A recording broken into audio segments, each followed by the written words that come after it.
Hello, my friend. In this episode, you're going to learn how a godly husband is supposed to love his wife.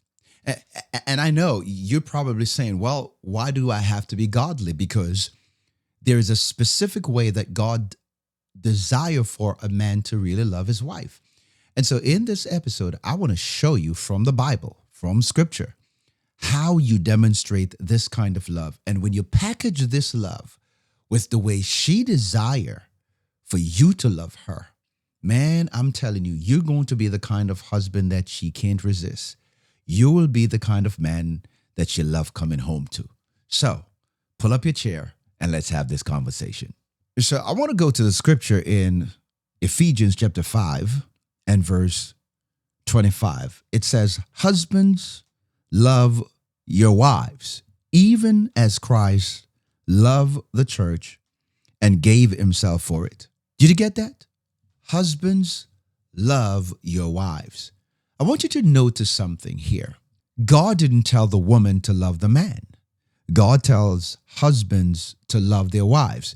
And before I go any further, I want to ask you a big favor. If you're getting value from this episode already, I want you to hit that like button. I want you to subscribe. I want you to share, because it's the best way that you can show your support for this video, for this channel, and also help the algorithm to push it out to more people like you who need biblical sound teaching on love and marriage. So God tells husbands to love their wives. Why is it that God didn't tell the woman to love the man? The reason why God didn't tell the woman to love the man is because woman by nature desire to be loved. Woman by nature knows how to nurture what you give her. And so when you think about it, man is the initiator of love. Woman is the receiver of love. That's why she has a womb.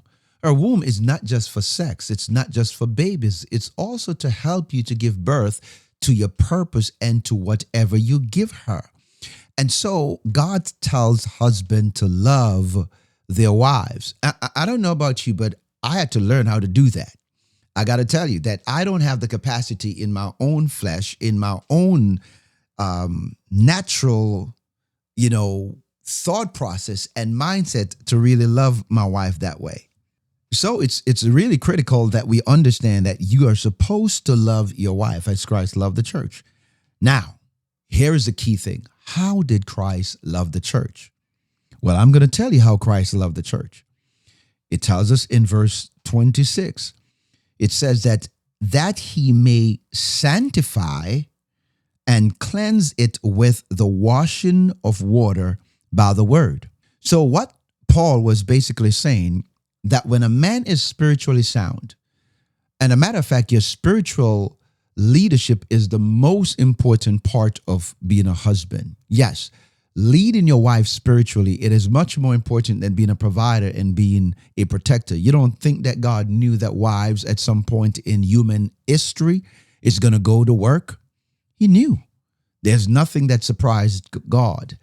But there's something significant about a man who is married and he knows how to lead his wife spiritually, because that's exactly who is leading the church. Christ is leading the church as a servant leader.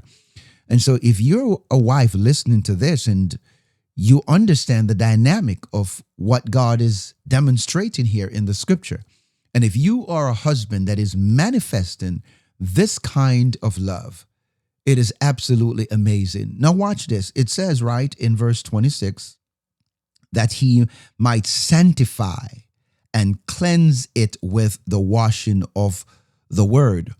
So Paul was saying that just as Christ loved the church with the flaws, with the church issues, with the church problem, with people acting up and carrying on with all the different drama and issues that they come to Christ with, Paul is simply saying that that's how a man is supposed to demonstrate or embody the kind of love that even though your wife may have flaws, you love her through it. Even though she may have issues, you love her through it, right? So a husband who is spiritually sound will have devotion with his wife. A husband who's spiritually sound and is loving his wife from a Christ-centered love will pray for his wife, will talk with her about God and having meaningful conversation. And let me just say this. Spiritual leadership doesn't mean that you walk around with the Bible every day and laying hands on your wife and prophesying over her life. If that's what you do, that's great. If your wife is all up about that, then that's cool. But that's not what Paul is saying. Paul is saying that the way you live your life spiritually should be able to demonstrate the Christ-like example in your marriage. So the atmosphere, the culture, the environment that your wife is in when she's around you, it is absolutely God-centered. And I'm telling you that when you do this, you start to see her operate on a different level. This is not just me. This is kingdom. This is Bible. Now, I want you to look at verse 27. It said that he might present it to himself as a glorious church, not having spot or wrinkle or any such thing, but that it should be holy and without blemish. What Paul is saying this, that when a man truly knows how to love his wife, you can help her to become more like Christ. You can help her to become more spiritual.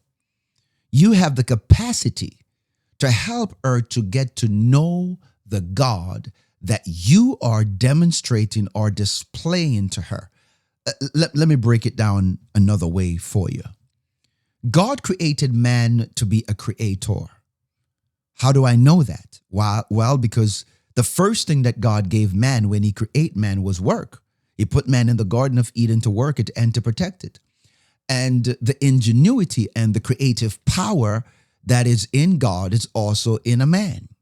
And so a man have the capacity to take his wife and love his wife to a place or in a place where she truly feel loved and appreciated, and the sensual and the feminine energy and the passion and the drive is on full display. Let me take you a little bit deeper. A woman can be in a relationship where she feel broken. The man is cheating on her. She feel unloved. She feel unappreciated. She does not feel valued. She does not feel safe. She's not vulnerable. She can't be open to become who she was designed to be. Why? Because the man doesn't know exactly how to tap into his creative power. And so she has to leave that relationship because that man was a drag on her. He was pulling her down. But then she's now in another relationship. She find a man or a man find her and love her. And here it is that she was feeling broken in this past relationship, but now in this relationship, she feels safe. She can feel the love. She feel respected. She felt broken down, feel like nothing because he didn't know how to love her.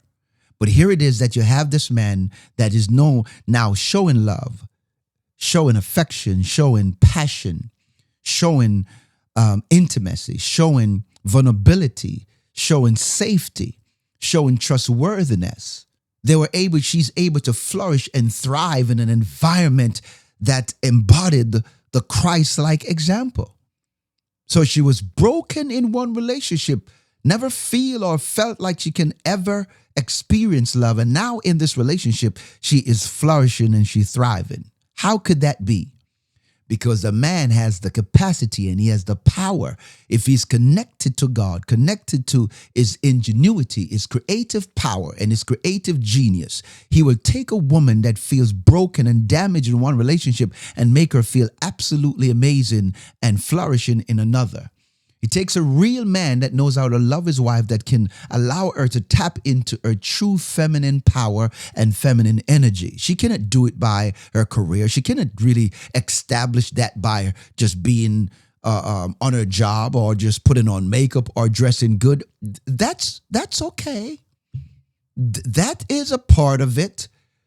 But when a man truly loves and honors her, when a man knows how to show up and become who God have called him to be and know how to love his wife, love this world, oh God Almighty, I'm here to tell you that you have no idea how she can flourish and she can thrive. And so when a man knows how to love his wife, the blemish and the scars that was on full display in that past relationship, he is now able to love her through it. He's now able to protect her vulnerability. It doesn't mean that he's going to be dumped on and she doesn't take responsibility for how she show up in the marriage and who she is becoming while she's in marriage, but she's able to grow and flourish because of the fact that she's now in a safe environment. You are in a safe environment with God, and your spouse is supposed to be in a safe environment with you. Now, verse 28 is what blew my mind, because when I experienced this, when I start to understand this, that's when it changed everything for me. It tells us that so ought men to love their wives as their own bodies. He that loveth his wife loveth himself. Man, I tell you, when God revealed this to me, it changed everything. I remember the third year in our marriage when my wife and I were going through marital problems, and I went to God and I prayed and asked God to change my wife, to fix my wife. God revealed to me that I'm not changing her. I'm not fixing her. I'm going to fix you. You don't have a marriage problem. You have a you problem in marriage. You don't have a marriage problem. You're just two individuals that are broken, that are having problems in marriage. God revealed to me that you don't have a husband problem, you have a man problem. And when you learn how to become a better man, you'll be better equipped to love and serve in marriage. And my friend, I kid you not, as I begin to understand this particular scripture, that's when I realized the power of oneness. It tells us in verse 28, so ought men to love their wives as their own body. He that loveth his wife loveth himself. What does that even really mean? Well, I'm gonna break it down to you. It really means that when you get married, you and your wife are one. When you consummate the marriage through a sexual encounter, you are no more two, but one. I'm going to take you deeper. When the Bible tells us in Genesis chapter 2 and verse 18, it's not good for man to be alone. The Bible tells us that God says that he will create for Adam a helpmeet, one who is suitable for him. Not just a title, but an assignment as a helpmeet. Now watch this. So the Bible tells us that God put the man to sleep. He took a rib from the man. He created the woman, and then he presented the woman to the man. So God presented the woman to the man who she came from. When Adam opened his eyes and saw this beautiful, gorgeous, amazing Eve, the Bible tells us that Adam looked at Eve and he said, "You are bone of my bone. You are flesh of my flesh. I will call you woman because you came out of me." Adam was connecting to Eve on the deepest level. A matter of fact, in our coaching program, we use the grace framework, and the C in grace is connect deeply. Yes. So Adam was connecting deeply with Eve. He was saying to Eve that you and I are one. You came from my loin. You are woe man. You are a woman. You are a man with a womb. You came from me. Do you get that? So Adam was saying to Eve that, baby, I got you. You have nothing to worry about. Outside of your relationship with God, I am your safest place. I am going to make sure that you have, oh God, Did you get that? The Bible says that a man must love his wife as his own body. He that loveth his wife loveth himself. So when you are loving your wife, you're loving yourself. Do you punch yourself? Do you beat up on yourself? Do you just get out there and do dumb stuff with yourself? No.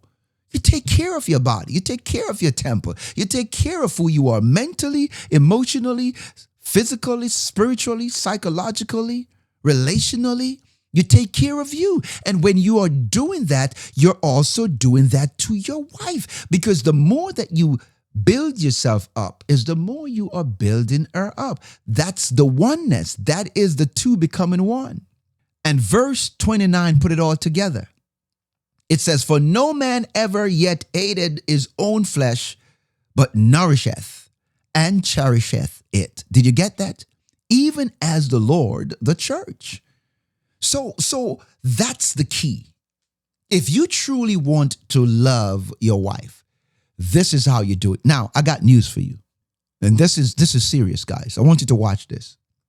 You cannot love your wife this kind of way unless you are having a strong relationship with God. You cannot truly fully embody this kind of love unless your spiritual life, your Christian walk with God is sound. So to love your wife this way, it means that you are demonstrating the agape love. And that agape love is the unconditional love. And you can't love unconditionally without the help of the Spirit of God. Why? Because to love your spouse unconditionally, you have to admit that they have conditions that may not be favorable to you. That is unconditional love. It doesn't mean that you bypass it. It means that you learn to love them in spite of it. It means that you are one and the both of you guys are working together, building together, cultivating a culture, and a marriage together requires dying to yourself and to your flesh daily. And so this is really what love is all about. How do you demonstrate this? Through the act of love, not your emotion, but your action. This is how you love. You love your wife as Christ loved the church, but you can't love her that way without first loving God. Because God is the author of love. God is the creator of love. A matter of fact, love is spiritual. The fruit of the Spirit is love. 1 John chapter 4 and verse 8, it declares to us that he that loveth not knoweth not God, because God is love. Yes, God's nature is love. Its essence of being is love. And everything that God does, it flows from a place of love. For God so loved that he gave. And so, my friend, that's it. That's what I want to share with you in this video.